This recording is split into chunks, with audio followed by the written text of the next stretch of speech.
Jadi tadi ya, preventif, detektif, dan respon. Ya, respon. Sekarang kita bahas yang ketiga, respons. Apa respon tanggapan yang harus kita lakukan untuk adanya fraud? Nah, ini kursornya.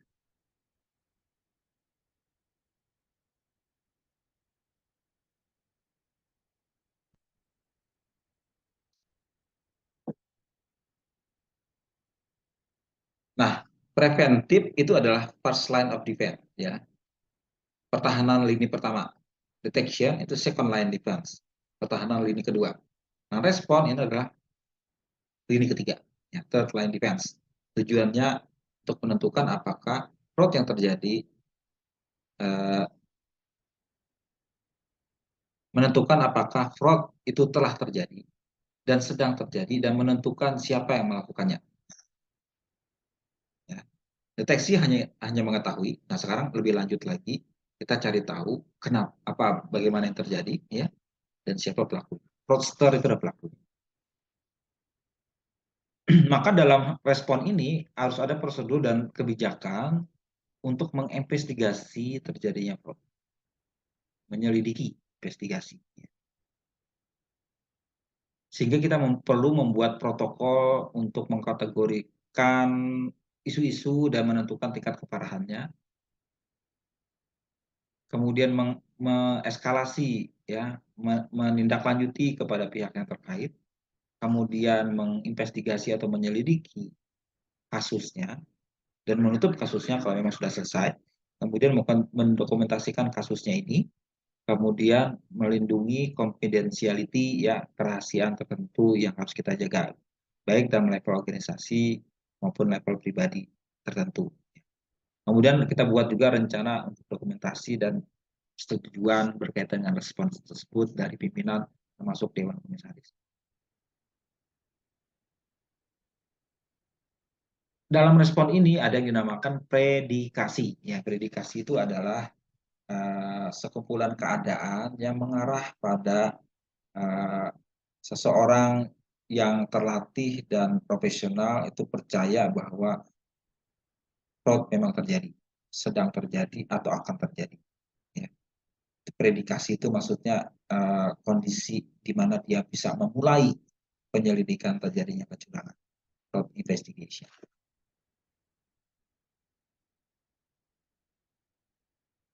Nah, respon yang baik itu ditindaklanjuti dengan proses investigasi. Nah, ini tahapannya. Ya, dalam pertama, menerima dulu komplain atau kecurigaan atau tuduhan, allegation, yang bisa berasal dari berbagai macam sumber. Ya. Nah, berdasarkan aduan atau kecurigaan atau tuduhan itu, dia bisa menganalisis tentang apa kondisi ini sebenarnya, sifatnya dan tingkat keparahannya, kemudian menentukan departemen mana yang harus coba ditanyai, ya, bagian-bagian mana yang harus ditanyai, ya, kemudian kita nanyakan kepada auditor eksternal apakah ada dampaknya terhadap laporan keuangan, kemudian memberitahu pihak lain, ya, pihak Dewan Komisaris dan juga pihak penasihat hukum di bagian hukum apa yang harus kita lakukan, harus kita kasih tahu. Ya. Kemudian memutuskan apakah perlu dilakukan investigasi, kalau memang perlu, dirasa penting dan disetujui, kita bisa melakukan dan kemudian menunjuk investigasi itu kepada orang yang kita percayai, high level person. Ya. Siapa yang kita bisa tunjuk untuk melakukan itu.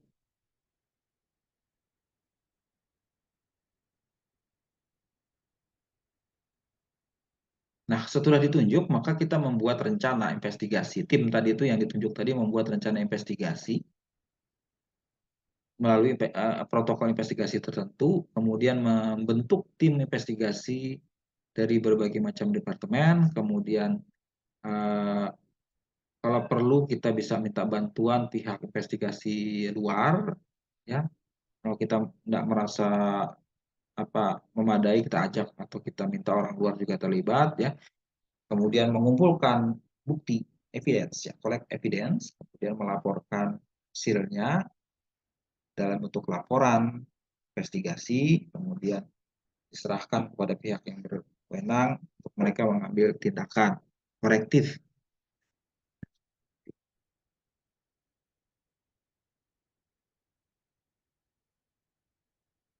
Nah, dalam melakukan fraud itu ada aspek hukum yang terjadi ya. Maka kita coba tinjau apa masalah hukum yang terjadi karena terjadinya fraud ini ya. Pertama itu adalah hak hukum dari orang yang kita investigasi. Kemudian bagaimana dia berhubungan dengan pengacara hukum dia ya. Kemudian apa alasan kita untuk memecatnya atau menunjuk mengganti orangnya. Kemudian hak perusahaan untuk menginvestigasi. Kemudian keterlibatan pemerintah kita bisa pikirkan juga dan bagaimana kita melaporkannya. Kalau ternyata dia melakukan pelanggaran, jelas itu ada aspek pidana, ya harus dibawa ke polisi itu saja. Ya. Walaupun sebenarnya bisa saja perusahaan tidak mau ini terlalu terbuka, bisa saja tidak melakukan tindak pidana, ya. Dan mungkin yang bersangkutan dipecat dan diminta memberikan ganti rugi bisa. Dan biasanya mereka konsultasikan dengan baik hukum seperti apa baiknya. Tapi kalau sudah menyangkut aspek pidana memang harus ditanggung polisi kalau angkanya besar. Kadang organisasi tidak melaporkan ya karena ada takut reputasinya terganggu dan sebagainya hanya tidak dilaporkan ke polisi. Nah, tiap investigasi fraud itu punya tujuan yang unik ya. Itu bisa tujuannya menyetop fraud yang sekarang terjadi ya, menghentikannya atau memberikan dukungan untuk klaim asuransi ya. Fraud itu bisa dibuat diasuransikan ya. Kalau terjadi fraud kita bisa minta ganti ke pihak asuransi. Dan biasanya asuransi minta bukti dengan melakukan investigasi. Kemudian untuk mendokumentasikan adanya kerugian secara pajak, ya apa kita bisa anggap ini biaya, ya kan? Biaya dan kita bisa anggap ini pengurang pajak, tapi pengurang nanti petugas pajak minta lagi buktinya. Ini kita buat investigasi khusus. Kemudian untuk mencegah terjadinya fraud di masa depan, karena investigasi ditindaklanjuti dengan benar, orang nggak akan berani ya melakukan fraud lagi. Ya kan? Kemudian untuk mengendalikan apa mencegah atau mengendalikan laporan-laporan yang muncul di media massa. Ya. Kita buat investigasi sendiri ya daripada orang sembarangan memperbincangkan di media dan sebagainya. Ya. Kemudian bisa dilakukan dalam rangka kita menemukan dan memperbaiki kelemahan dalam pengendalian internal, ya. Dan juga untuk menghukum siapa yang bersalah dan memperoleh ganti rugi atau restitusi. Ini apa perlunya kita melakukan investigasi mungkin karena pertimbangan-pertimbangan ini. Nah, tadi ada satu aspek begitu kita tim dibentuk dia melakukan pengumpulan bukti. Nah, ini kita bahas buktinya. Bukti adalah apapun yang menjelaskan kebenaran atau kesalahan dari satu asersi yang relevan dalam kasus yang dibahas, yang ditangani. Ya. Jadi apapun yang menunjukkan apa kebenaran dan kesalahan yang terjadi. Eviden itu bisa berupa objek yang sifatnya nyata, dokumen, atau hasil dari investigasi dan wawancara. Kalau di pengadilan, ya itu disajikan biasanya dalam bentuk objek nyata, ya ditampilkan dan berdasarkan fakta yang bisa dicek. Bahkan saksi ahli, ya itu bisa juga dijadikan semacam bukti. Nah, investigator fraud ini dalam hal ini dia berusaha mengumpulkan dan mengatur bukti-bukti itu menurut kerangka tertentu berdasarkan fraud yang terjadi. Jadi bukti ini harus paling tidak mencakup siapa, apa, kapan, di mana, bagaimana, dan mengapa. Dan pertanyaan ini harus dijawab untuk mencari bukti yang berkaitan dengan kejadian itu. Nah, pendekatan fraud teori itu bisa digunakan pada saat kita melakukan investigasi. Ya. Jadi investigator membentuk teori tertentu, dinamakan teori fraud. Ya. Pertama, investigator itu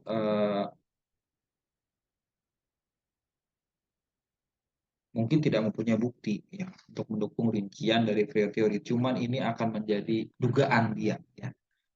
Prime suspect juga orang pelakunya mungkin tidak diketahui ya. Tapi ini merupakan titik awal dia membuat semacam hipotesis. Nah, seperti Anda melakukan penelitian.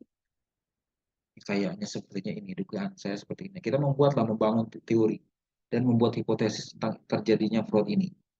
Nah, nanti pelan-pelan akan diperbaiki teorinya ini sesuai dengan perkembangan bukti yang dia dapatkan. Ya. Kalau Anda biasa baca cerita detektif, mungkin bisa paham tentang ini ya. Bukan kita semula yang melakukannya seperti ini. Kayaknya orangnya itu deh. Ya. Ternyata begitu kita kumpulkan datanya, setelah baca lagi bab-bab selanjutnya, ternyata bukan orang itu. Justru kemudian yang kita temukan adalah orang yang kita tidak duga sama sekali. Tapi buktinya mengarah ke orang tersebut. Nah, jadi dalam proses pengumpulan bukti kita harus satu persatu, step by step melihat apakah evidence mendukung dugaan kita semula. Jadi evidence dikumpulkan dan diuji, diperiksa untuk digunakan menerima teori atau bahkan memodifikasinya, atau mungkin memerlukan bukti tambahan untuk kita memodifikasi teori tersebut. Nah, prosesnya terus-menerus berulang sampai investigator puas dengan teori dan bukti yang dikumpulkan. Ya.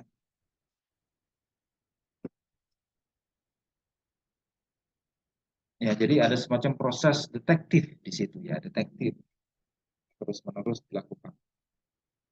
Makanya kalau ini mungkin Anda akan mudah bayangkan kalau sering membaca atau melihat film yang berkaitan dengan detektif ya. Nah, proses pengumpulan bukti itu ya itu apa sebaiknya jangan langsung menanyai si orang yang dicurigai. Kita muter-muter yang lain dulu ya. Sebaiknya jangan.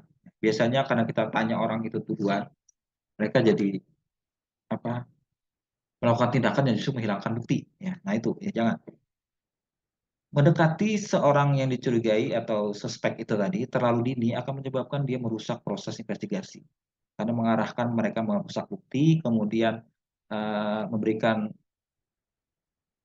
alasan alasan-alasan tertentu yang kelihatannya konsisten dan kemudian eh, apa membuat alasan-alasan tertentu yang membenarkan kondisi dia. Sebaiknya itu jangan dilakukan dulu ya, nanti dulu ya. Terakhir saja itu ya. Jadi tujuannya adalah kita mengumpulkan sebanyak mungkin bukti, pengetahuan yang kita kumpulkan sebelum kita mendekati atau menanyakan si pelakunya. Nah, si pelaku yang kita curigai tadi, suspek. Ya. Bahkan sebisa mungkin jangan mereka tahu bahwa bukti itu kita kumpulkan. Nah itu. Ya. Jadi ini penting bahwa suspek itu tidak sadar bahwa mereka adalah suspek. Ya. Eh, Seseorang yang mungkin bersalah mungkin bisa saja dia kooperatif ya. Eh, tapi itu tadi tuh ya. Sebaiknya jangan mereka tahu bahwa kita sedang studi. Macam-macam bukti ini ada ya, macam-macam bukti. Physical evidence ya, bukti fisik, bukti dokumentasi, bukti observasi, interview atau wawancara. Ya. Seperti juga di audit ya, biasanya bukti yang sifatnya uh, hitam di atas putih, bukti asli itu lebih bisa dipercaya daripada hitam apa dari bukti fotokopi ya kan. Punya tingkat reliabilitas berbeda-beda tiap bukti ini. Wawancara itu tingkatan paling rendah. Ya. Wawancara akan bisa kita terima kalau didukung oleh bukti lainnya biasanya. Bukti fisik itu adalah sesuatu yang sifatnya fisik, ya, dapat disentuh, dapat diraba, ya, diperwujud. Ya. Kemudian ini harus dilindungi, ya, bukti ini jangan sampai rusak, tadi akan menjadi barang berharga untuk melakukan pembuktian.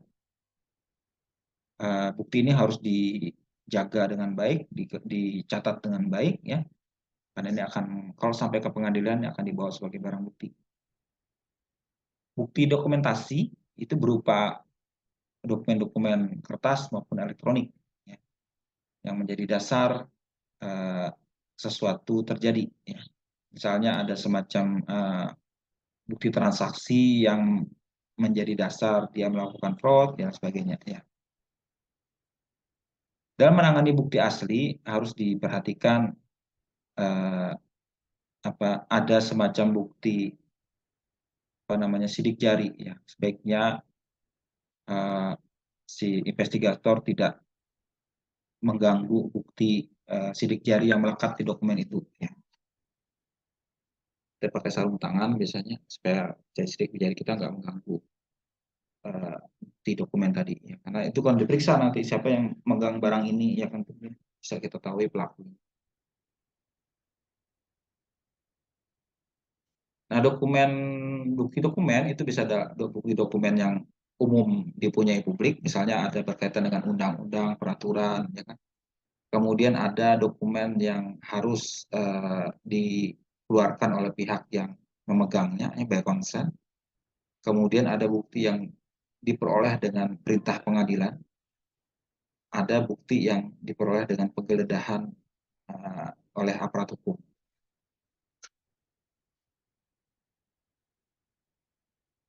Kalau mendengar penyelidikan korupsi, Anda kan bisa tahu kan ada penggeledahan itu adalah boleh dilakukan karena itu barang bukti harus dicari ya.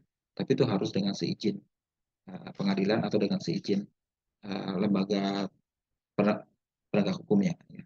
Kalau KPK itu misalnya dia punya kewenangan kalau menurut undang-undang KPK tanpa harus meminta pengadilan mereka boleh menggeledah langsung. Makanya prosedur mereka itu ya begitu suspek tertangkap maka saat itu juga tempat tinggal dia kantornya digeledah semua itu sebagai barang bukti. Mereka terakhir menanyakan si suspek tadi ya si tertangkap tadi itu tertuduh tadi ya nanti dikurung dulu orangnya ya mereka kumpulkan dulu barang buktinya sebanyak mungkin ya. Dipelajari diperiksa dibuat fraud teorinya baru nanti dikonfrontir terakhir setelah barang bukti semua lengkap nah, jadi tidak bertele-tele lagi. Nah akuntan forensik ya itu ahli dalam mereka membuat bukti dokumen ini ya, terutama yang berkaitan dengan transaksi keuangan.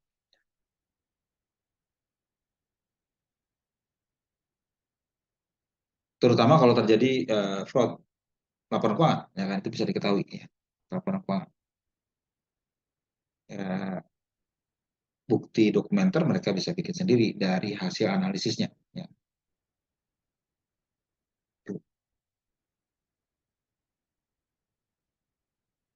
Dokumen yang dipertanyakan itu juga bisa dianalisis ya kan untuk membuktikan siapa yang membuat dan autentisitasnya siapa yang melakukan. Ya. Kalau ada perubahan, penggantian atau penghapusan harus dilihat ya, di dokumen tersebut. Ya. Ada yang diganti, dihapus dan sebagainya harus bisa ketahuan. Ya. Itu merupakan analisis khusus namanya question document analysis. Kemudian kita bisa juga melakukan analisis tulisan tangan, melihat siapa yang membuat tulisan tangan ini, kemudian siapa yang menulis, ya, atau mungkin ada pemalsuan tanda tangan, ya bisa ketahuan, ya kan? Itu, tapi umumnya analisis tulisan tangan ini bukan ilmu yang pasti, sebenarnya ilmu duga-duga, ya, karena tidak ada apa hal yang baku berkaitan dengan tersebut, ya. Kan tulisan tangan itu bisa berubah-ubah, ya. Orang bisa mengganti tulisan tangan itu dengan sengaja bisa jadi seperti itu. Kemudian ada juga pemalsuan secara digital ya bisa terjadi ya sehingga berubah dokumen dilakukan secara digital. Harus juga dianalisis seperti itu.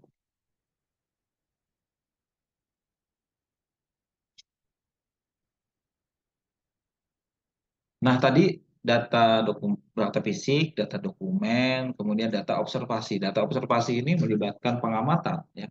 Kita mengamati atau memantau tindakan seseorang yang kita selidiki dengan cara melihat secara visual, audio, elektronik, dan sebagainya.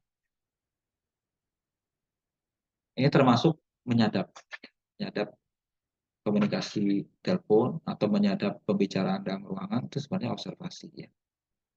Tidak bukti langsung, tapi sifatnya pengamatan. Sekarang pengamatan itu bisa dilakukan secara elektronik. Ya. Observasi ini bisa sangat kuat sebagai bukti yang menunjukkan hal tersebut. Ya. Ada yang disebut surveillance. Surveillance itu adalah observasi yang sengaja dilakukan oleh properti dan di luar organisasi ini melalui internet dan sebagainya, itu surveillance. Ya. Kemudian ada juga investigation, itu apa namanya? Kalau surveillance itu nggak diketahui sama si orang yang investigasi. Investigation itu diketahui, dia memang diamati. Ya. Misalnya dengan memasang CCTV, dia tahu sebenarnya tindakan dia ketahuan dari investigation. Jadi itu adalah bukti secara observasi. Terakhir itu bahwa wawancara. Ya. Wawancara sering disebut juga interogasi. Ya.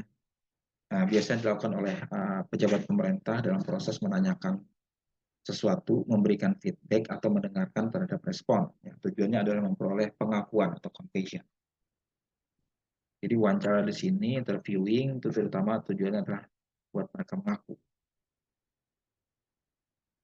Tujuan lain juga mengumpulkan sebanyak mungkin informasi yang memberikan penjelasan tentang kisah yang terjadi seperti apa nih, ceritanya kenapa nih. Kita bisa gali dengan menanyakan langsung ke orang yang bersangkutan. Cara terbaik untuk memperoleh pengakuan ini adalah dengan cara mereka tidak sadar bahwa mereka itu adalah suspek. Ya. Jangan kita dudukan dia sebagai orang tertuduh. Mungkin dia sedang ngobrol-ngobrol biasa, ya kan? Dan kita bukan orang yang dia curigai. Itu amat bagus seperti itu. Dia mengaku dengan apa namanya, dengan polos aja, karena tidak tahu bahwa dia sebenarnya dikorek informasinya. Jadi mereka dapat berbicara dengan bebas, ya, tanpa harus menunjukkan bahwa mereka tidak bersalah dan sebagainya. Ya kan? Nah, biasanya dilakukan oleh orang yang merupakan informan, atau orang yang menyamar dan sebagainya, bisa seperti itu. Penyelidik atau investigator yang menyamar. Nah, investigator bisa membuat berbagai macam teknik untuk membuat mereka berbicara secara bebas. Ya. Mereka dapat memberitahu melalui pertanyaan yang sifatnya rutin, ya kan? Membuat suasananya rileks, ya, bersahabat. Uh, Apa namanya? Dia juga mungkin membuat mereka bosan dan sebagainya, sehingga akhirnya dia berani ngomong karena saking bosannya gitu, dia mau juga ngomong gitu. Kemudian kalau untuk menanyakan hal-hal yang sensitif itu bisa diramu atau dikombinasi dengan pertanyaan yang biasa-biasa saja, yang rutin. Dan jangan menanyakan sesuatu yang membuat mereka tidak enak. Harus hati-hati, ya. Itu ada teknik tertentu membuat mereka berbicara secara bebas. Dan investigator harus punya PR sebelum dia menanyakan, harus pelajari betul-betul, ya, informasinya seperti apa berkaitan dengan ini, sehingga menggalinya akan lebih mudah. Jadi harus investigatornya harus melakukan riset terlebih dahulu sebelum dia melakukan wawancara. Dan kalau dia punya bukti yang memadai, nah sekarang tingkat selanjutnya dia bisa mengkonfrontir, ya, kebohongan dari si orang tadi itu. Ya, sebentar, saya punya bukti nih Pak. Sepertinya yang dibicarakan tadi nggak sesuai sama bukti. Saya bukti ini. Nah itu bisa kita konfrontir seperti itu. Tapi biasanya itu nanti setelah kita banyak buktinya terkumpulkan dengan baik.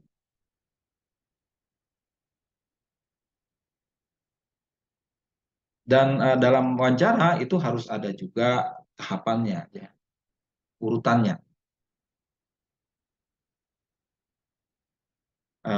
Pihak yang bukan merupakan pihak tertuduh, ya, atau mungkin tidak ada kemungkinan terkait, kita tanya dulu yang pertama. Nah, orang yang kita curigai yang paling tertuduh utama itu terakhir. Ya. Tujuannya adalah terutama untuk kita mengumpulkan informasi terlebih dahulu dari orang lain sebelum dia ditanyai atau dikonfrontir nantinya. Jadi harus ditanya orang lain dulu, saksi-saksi, siapa teman-temannya atau yang sifatnya tidak dicurigai. Sehingga dia dapat mengumpulkan informasi semaksimal mungkin sebelum menanyai si suspek utama tadi. Nah, sebelum kita melakukan wawancara, investigatornya itu harus mempersiapkan diri. Dia harus mempelajari riwayat hidup si orang tersebut, kemudian riwayat pekerjaan dia, kemudian melihat 3 hal dalam segitiga fraud itu apakah terjadi pada orang ini, ya, terkait dengan insentifnya, tekanan, dan kesempatan yang ada dia lakukan fraud itu. Mungkin dari gaya hidupnya, ya kan, memang biasa gaya hidup mewah, ya. Kemudian di perusahaan itu ternyata dia punya kekuasaan besar, ya kan. Uh, Kemudian dia punya rasionalisasi kenapa dia harus melakukan itu. Nah, itu kita pelajari dulu sebelum kita tanya dia. Ya. Dari situ kita mudah menanyainya. Ya. Misalnya orang itu kita tahu memang orang itu gaya hidupnya mewah. Pertanyaannya pertanyaan biasa saja. Guna mengorek kebiasaan gaya hidupnya yang boros tadi itu. Ya. Misalnya kita ngomong-ngomong masalah tren terbaru, mode terbaru seperti apa, tempat belajar yang bagus di mana Pak biasanya. Dia nggak tahu bahwa kita mewawancari dalam mengorek informasi dia bisa jadi seperti itu. Itu mudah sekali. Jadi fraud triangle itu alat yang sangat berguna untuk kita dapat apa namanya menerapkan dan menggali informasi yang uh, tepat guna gitu ya. Nah, dalam proses wawancara itu, kalau kita melihat ada perilaku yang tidak normal, itu bisa menunjukkan atau perubahan perilaku yang normal itu bisa menunjukkan bahwa orang itu merasa bersalah, feeling guilty, atau mereka merasa menarik diri atau apa tidak kooperatif ya, berarti dia memang ada masalah di dalam hal yang diselidiki ini.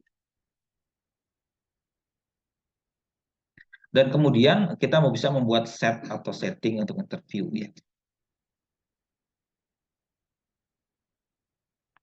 Ruangan investigasi tersebut ya. Biasanya interview wawancara itu dilakukan di lokasi yang netral, bukan di lokasi yang biasa buat orang tersebut, ya netral ya.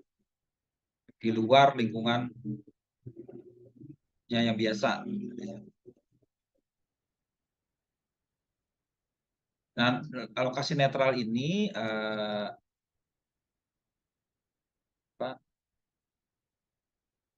supaya mudah ininya ya. Dan dalam ruangan sebaiknya jangan ada barang-barang yang membuat dia terganggu atau tidak uh, tidak bisa berkonsentrasi gitu ya.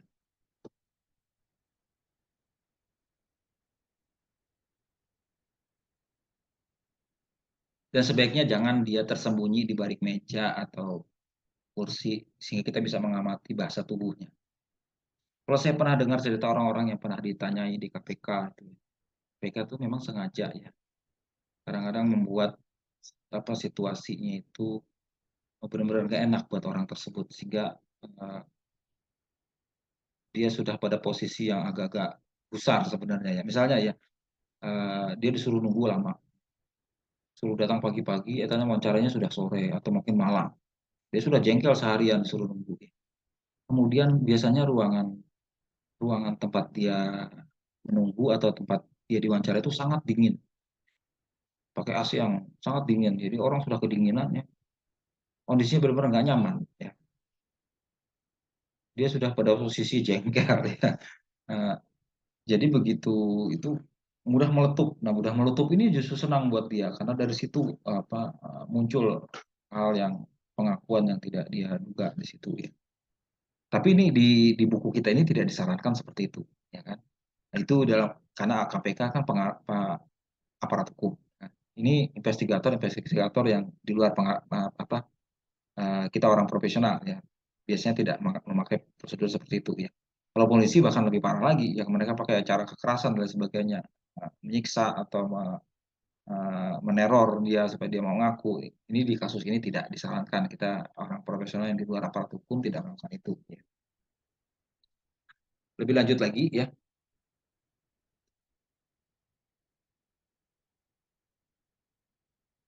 Dan beda dengan dengan polisi atau aparat hukum ya, ruangan itu tidak dikunci ya supaya mereka tidak merasa sebagai tahanan.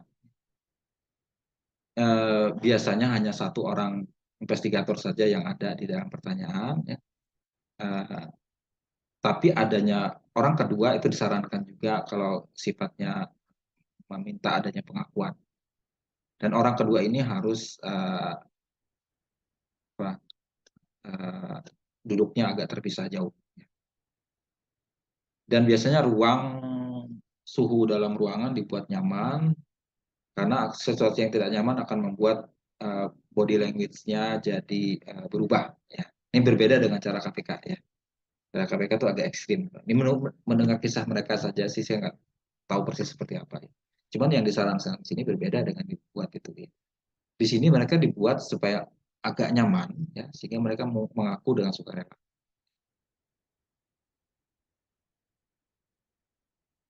Dan biasanya wawancara ini tidak direkam, tapi hanya dibuat catatan. Tapi kalau di aparat hukum biasanya direkam, ya. Itu akan jadi bahan bukti mereka. Nah ini ada tahapannya kita menanyakan. Ya. Pertama yang pertanyaan sifatnya pembuka dulu, introductory, kemudian pertanyaan informasional, menyangkut informasi kerja di mana, berapa lama, apa posisi Anda, dalam kasus ini Anda bertugas sebagai apa, itu kan informasional sifatnya. Kemudian ada pertanyaan assessment, melakukan penilaian. Menurut Anda, ini kenapa terjadi? Lebih mendalam lagi, ya sifatnya assessment. Mereka, investigator meminta si suspek tadi memberikan penilaian. Nah, dalam tahap ini akan ketahuan apakah dia menunjukkan ada sesuatu berkaitan dengan penipuan. Ya. Dan terakhir, kita bisa menanyakan pertanyaan berkaitan dengan meminta pengakuan dari orang tersebut. Ya. Kita menuntut orang tersebut mengaku. Nah, itu terakhir ya. Setelah semua digali ya, terutama sekali kalau kita punya barang bukti ya, kita konfrontir, Bapak mengaku tidak, ini buktinya seperti ini, kami punya bukti bahwa pelakunya. Oh tidak bukan saya. Kita tanya lagi, kenapa tidak? Ini ada tanda tangannya, ini ada buktinya, fotonya dan sebagainya. Nah, itu seperti itu. Terakhir baru dia mengaku, kita buat pertanyaan terakhir, pertanyaan penutup. Ya, sekali lagi Anda mengaku, ya, maka kami anggap ini bisa diserahkan ke proses selanjutnya. Nah, seperti itu. Ini bisa kalian pelajari, sih ada pertanyaan introductory, informational, dan assessment. Nah, kalau dia menunjukkan adanya deception, ya, penipuan atau mengelabui pada saat itu, maka biasanya dia agak enggan untuk menjawab. Kemudian mengarahkan kakinya ke pintu, ya, mau lari, mau keluar, ya. Kemudian agak gugup, menguap atau kemudian membalik menanyakan pertanyaan, apa maksudnya? Apa maksudnya? Ya, dia balik menanya. Kemudian nggak mau berkontak mata, ya, tidak mau menatap mata. Kemudian ada gerakan mata tertentu yang menunjukkan dia tidak jujur. Kemudian pura-pura tidak ingat, ya. Oh saya tidak ingat, lupa itu, ya.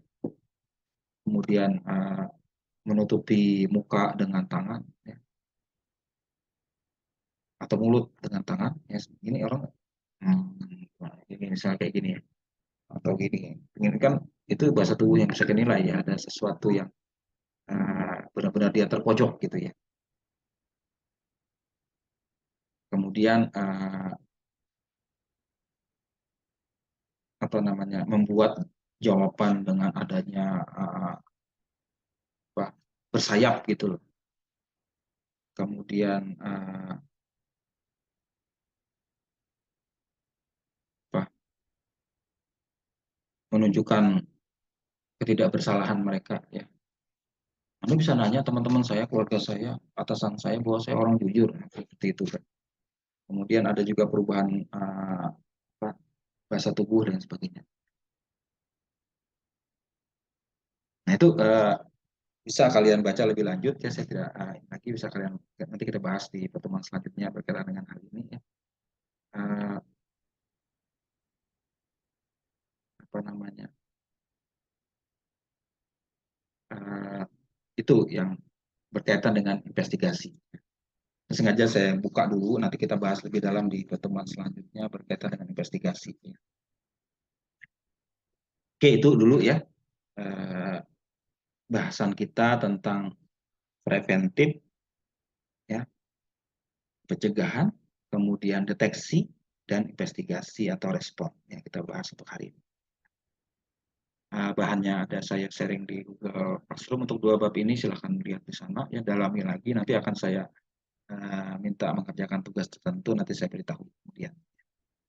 Oke, ada pertanyaan sampai saat ini?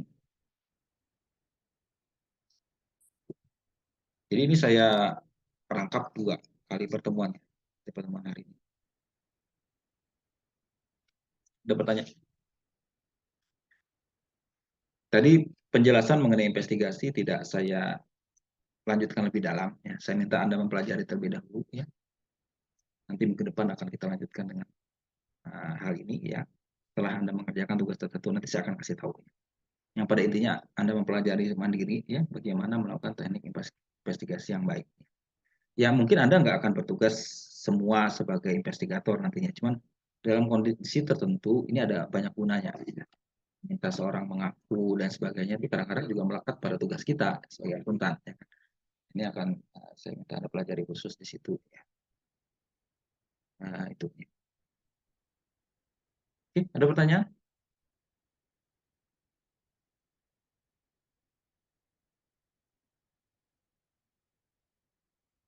Saya absen sebentar ya.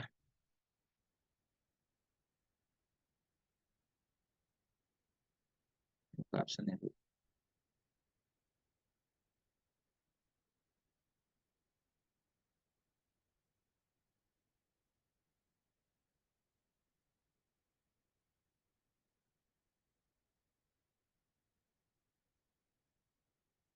Imas, ada? Imas?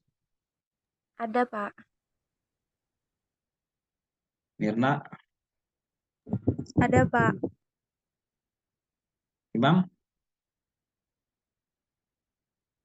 Imam ada? Anissa? Hadir, Pak. Wahta Nadila? Nggak ada. Ada, Pak. Safaria? Hadir, Pak. Yogi? Hadir, Pak. Hadir. Sri Wahyuni? Hadir, Pak. Selin? Hadir, Pak. Yuria?